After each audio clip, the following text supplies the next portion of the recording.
Dear my son, I am writing and hoping that this message helps you understand the situation around your adoption.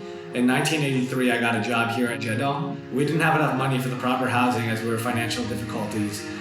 Soon after, your mother got pregnant. In 1985, she gave birth at home with a midwife.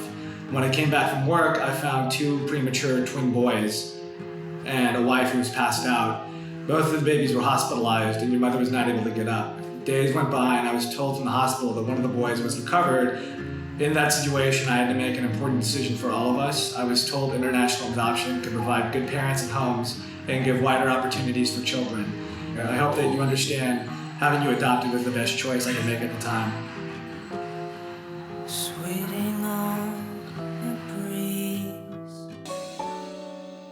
What are people looking for when they go on a search? I think that it depends on some factors such as the relationship that they had with their adoptive family.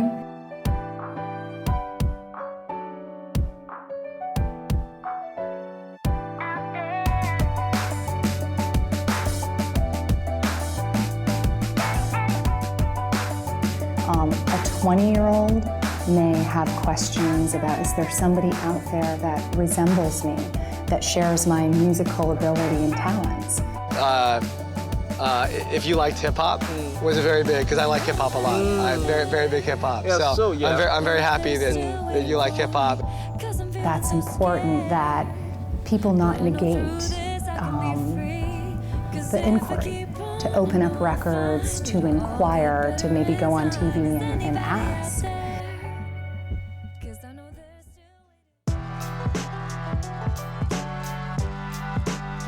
And it was a TV appearance that brought Korean-American adoptees Robyn Shultz and Michaela Dietz together in the most unlikeliest of scenarios. I went with my adoptive parents and my boyfriend in 2011 to Korea. I remember sitting outside of the room where I was going to have my reunion and being so nervous, just like sweating and shaking, and yeah, I was very excited but also nervous.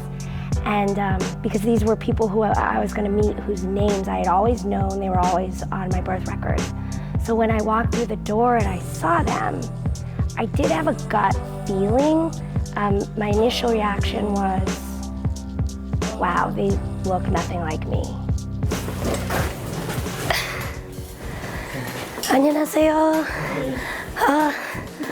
아빠.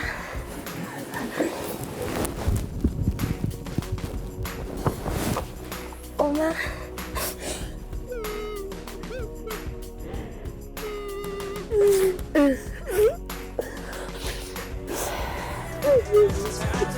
They're not how I pictured them. That's kind of what went through my head, But you were told that these were your biological parents. I was, and I had always been told that, and so had my parents, because that paperwork had been with me even before I arrived in the States.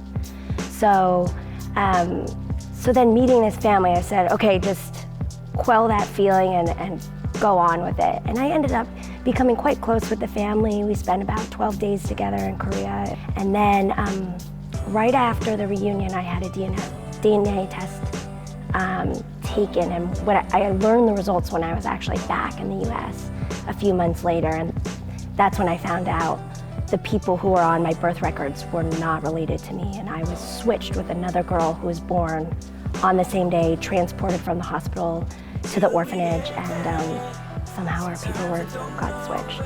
But when you did meet your twin, did you feel anything in that way? I didn't feel, if you're asking if I felt like maybe I'd been missing him throughout my life, or maybe he was always a part of me, no, I felt a connection. Like, yeah. I would say that there was definitely a connection. What kind of connection was that? Well, I think at first, as it is with whenever you meet somebody new, that a lot of it's just physical, because that's the first thing you can kind of judge them off of. And the first thing physically, I was like, yeah, he looks very, very much like me.